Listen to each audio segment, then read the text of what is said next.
How's it going, everyone? Tug here, back again with some more FIFA 16 and my Liverpool career mode. In this episode, we will finish out the month of August. We have 3 games upcoming now. Bournemouth, a big game against Arsenal, and a game against West Ham. In the next episode, we'll actually go through the entire month of September. A big game against United, our first Europa League game, and 2 games that should hopefully be winnable in Norwich and Aston Villa. But again, so far we've done really well. We dominated Stoke 3-0 in the last episode. Now let's get a quick look at this lineup for the Bournemouth game. And to hopefully the surprise of nobody, we are running with the exact same lineup that absolutely ripped apart Stoke. Benteke and Sturridge up front, with Coutinho and Firmino as the dual center attacking mids. Henderson and Milner as the dual CDM. Back for Moreno, Skrtel, Sakho, who is in tremendous form, and Nathaniel Klein, with Mignolet starting in net. He is also in good form. The bench, Danny Ings, Divock Origi as the striker replacements. We have Lallana, Lucas, and Emre Can. Kolo Touré, who is also surprisingly in good form to start, with Adam Bogdan as our backup keeper. Let's get into it. The first game of the episode against Bournemouth. So here we go, our second regular season game against newly promoted Bournemouth, a very dangerous team, and this is actually a highly competitive game. As you get a look at their lineup, some dangerous players: Gosling, Sermon, Arder, Gradle, Callum Wilson up front, Tyrone Mings and Christian Atsu off the bench, Glenn Murray as well. This is a very dangerous team, and as you'll see here from the outset, we get a nice little chance and some build-up play, and Milner hits Sturridge out wide, and this was the story of this game. As you see, the cut inside and a great shot block. It was a stingy defensive game throughout, and a big chance here for Gradel running along the outside. Sakho doesn't pick him up in time, and it's off the hand of Simon Mignolet and off the post. A great early chance for Bournemouth and Gradel, but an even better save. I have no idea what the hell Skrtel's doing there, but I like it. It's defense, I guess. Can you burn it lane? Can you burn it lane? Can you burn it lane? I can burn it lane. I can burn it. Another decent chance here for Bournemouth as Tomlin works it into Arder. He gets the quick pass off to Andrew Sermon, who just gets denied by Simon Mignolet. He did a great job of holding us in this game. There'll be another decent chance here. It's Harry Arder turning and drilling the crossbar. A decent play here, build up for Bournemouth. The ball is stolen away by Roberto Firmino. He hits Christian Benteke on the through ball. He doesn't have much space, and he just misses wide. A magnificent chance for Christian Benteke. As you see, the ball just sails wide beyond the post. 78th minute, and we get a nice chance by Coutinho here. Good job along the sideline. Fake shot to open up space. Crosses it in for Roberto Firmino, whose header just sails wide. Borachilla was in good enough position. I have a feeling the save would have been made anyway, but a decent showing by Firmino on that header. Good amount of power from the smaller player. And here's where it changes. A turnover in the midfield. Ball sent to Klein, to Benteke. Back to Klein. It deflects off of Sylvain Distin. Goes in, but it's no goal. A penalty is called instead on a handball. But thankfully for us, we end up getting the goal anyway. Daniel Sturridge, top shelf. And we just outlast Bournemouth. Again, I had completely forgotten in the moment that I had turned handballs on. I wanted to see if it would make a difference, and it very well could have there. Had I missed that penalty or had it been stopped, Bournemouth would have earned a draw. When really, I'm not going to say they didn't deserve to. They probably did deserve to, as again, this was a very stingy defensive game. They shut me down for a lot of this game. I was unable to really get any quality chances other than the ones I showed you, and that was just a handful of chances. Most people, including myself, will cut out a lot of the opportunities, a lot of the scoring chances. I didn't. That was legitimately it. Those handful of tries. But we get by Bournemouth. A little bit disappointing after dominating Stoke the way we did, but we get the 3 points.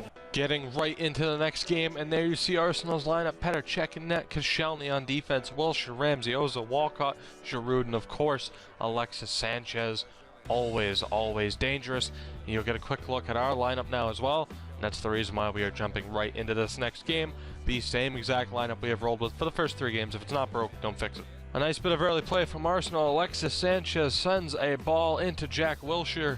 To infinity and beyond! But once again, we have another great example of what has been our bread and butter all season, and that has been the counterattack. Roberto Firmino hits Daniel Sturridge on the outside. He gets past Mertesacker, who is holding Christian Benteke on side, and he buries it. An easy finish, a great goal for Christian Benteke to give us the lead within 20 minutes. And again, it was Mertesacker holding Benteke on side. A bad read by Koscielny to leave him wide open, and Petr Cech had absolutely no chance to stop that one. Picture perfect, and we're up 1-0. Another nice bit of play from us, working it around from the sideline. Milner ends up hitting Henderson. Milner cuts inside on the run and takes the big shot, but absolutely shanks it.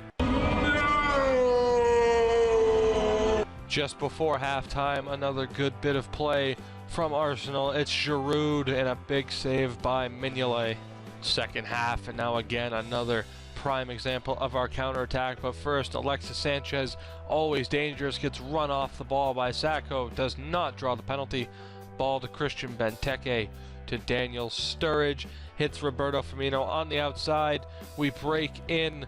Firmino hits Sturridge again, puts on the brakes, hits Benteke, and a gigantic save by Cech. And here would be the game changer. Mamadou Sakho with the ball. We're aiming for Henderson in the middle. For some reason, it targets Christian Benteke up top. Corzola to Giroud, who gets dumped, and it's a penalty. A lot of people complain about the passing, myself included on occasion, and in that instance, I certainly have no idea why the ball went where it did. But Arsenal with the penalty, and as you can see, Giroud pulled off for Welbeck the second after. Sanchez takes the penalty and buries it. A terrible read by myself, as Mignolet, not the best at stopping penalties, and just flat out embarrassed myself on that attempt. It was a strong penalty though from Alexis Sanchez, and Arsenal ties the game. Very similar play here once again as Nathaniel Klein wins it out wide, hits Firmino, Firmino to Henderson, Henderson to Milner, he'll hit Coutinho out wide. More good build-up play on the counterattack. Coutinho almost loses the ball, hits Benteke to Henderson, back to Benteke, beautiful setup, and he hits the post. And at this point, it wasn't looking good. It looked like we just weren't going to be able to beat Petr Cech again. We get the ball out wide, get it onto the foot of James Milner, who steps in, and it's another gigantic save. But here we go. We're at the end of this game. We are in stoppage time, and I'm going to show this one full out. This game ends in spectacular fashion. Klein to Firmino. Firmino ends up getting the ball back once again. Plays it out wide for Klein. Fake shots. Looks for the cross to Daniel Sturridge, and it is cleared out for the corner. Again, pretty much all us offensively. We just could not find a way to break through. Alberto Moreno on the corner looking for Daniel Sturridge, and again Petr Cech with the most ridiculous save off a corner I think I've ever seen. Reaches back with one hand and stops that one from going in. A heartbreaking save. Certainly looked like that would be the end of the game. Moreno one more time, crosses it in. Daniel Sturridge gets upended and earns the penalty. A shocking decision, but we actually get the penalty.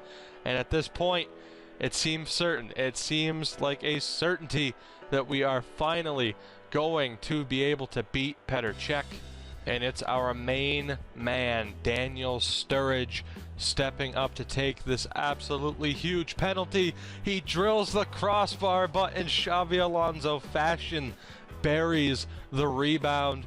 The most intense ending to a game I've had yet on FIFA 16, and maybe ever. It looked like a perfect penalty, goes off the crossbar, the rebound luckily right back onto the foot of Daniel Sturridge. Again, the spirit of Xabi Alonso in the 2005 Champions League final lives. It's a gigantic goal for Sturridge. God damn it, this moment was so much fun. You know, just not even talking about the gameplay, because this is the end of the game. The whistle goes right here. This was probably the most fun and nerve-wracking experience I've had in FIFA in a very long time, especially in FIFA 16 so far, which of course has only been out for a few weeks. But just a crazy game, a crazy ending, and once again we come away with 3 points and get this huge early win against Arsenal. Jumping now to the final game of this episode, we play West Ham at home. Now this should be an interesting game. West Ham, obviously a dangerous team.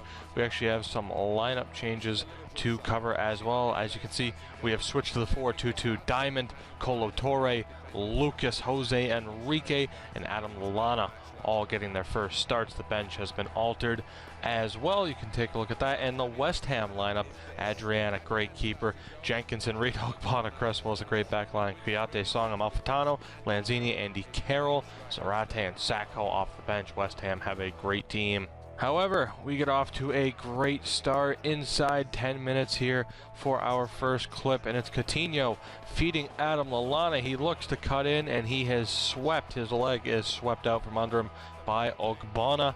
I gave him a little bit of a compliment, saying how great of a defender he is, and he just absolutely takes out Adam Lallana there, and we get the early penalty to start. No choice but to give it to the man himself. Lallana, his first start, and he gets a big time goal. A beautiful penalty, fools Adrian, and we get started in really a picture perfect way. Much like the Stoke game, an early penalty sets the tone. We're up 1-0. Just past the 20-minute mark, Nathaniel Klein hits Jordan Henderson again. The fake shot opens up space. A beautiful curling cross hits Christian Benteke on the far side. 2-0. A beautiful goal, a beautiful header, and I love this replay. Just look at the curve this cross has. Winston Reed, I don't know if he did see Benteke. Call that poor shit defending, shit AI, call it whatever you want, but it's a beautiful goal and an even better finish. Christian Benteke is such a dangerous part of our team. Not to say West Ham were without their chances. Aaron Cresswell along the line hits Michael Antonio into Alex Song, the man on loan from Barcelona. Takes a few touches, steps in. Unfortunately, the shot was not up to par. Here we get another nice play, working it down the line. Klein to Henderson, hits Daniel Sturridge, back out to Henderson, who had a great game on the right wing for us. Henderson again cuts in, this time hits Sturridge on the foot, and it's a great save by Adrian. Again, we work the ball along the sideline. It's Jordan Henderson who will hit Adam Lallana on the far side, but the powerful volley, the volley of dreams that goes off the bar. West Ham would get one more chance here before the half. It's Michael Antonio cutting inside, somehow gets that shot through, but a big save by Mignolet.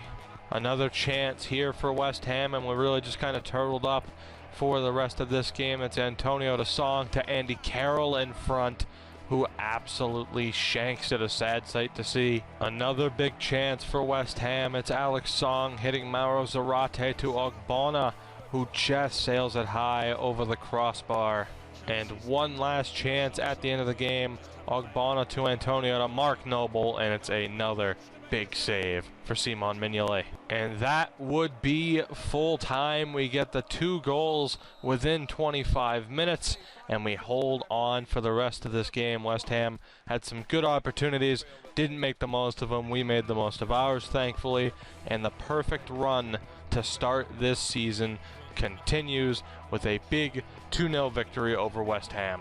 That will do it for this episode. It's a perfect month to start the month of August. Very kind to us in September. Hopefully does the same. We'll get into our first bit of tournament action, including a Capital One Cup match against Exeter that has been added. And of course, our next game is that big match against Manchester United. The Aston Villa Norwich City games have moved around a little bit. I have a feeling one or two of those teams is really going to contest us for a victory. But again, it's starting off well, and hopefully we can continue this great run of form to start the season.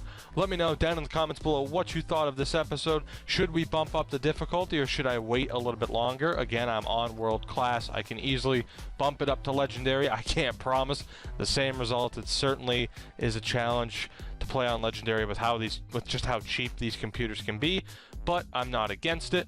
Let me know what you think as well. Again, January is going to be coming up very soon within the next couple of episodes. Who should I target, and who should I look to get into this lineup that I'm perhaps not playing as much? As always, leave a like, comment, subscribe, favorite. I don't even think you favorite on YouTube anymore. I don't even care. All that fun stuff would be very much appreciated, and I will catch you guys next time.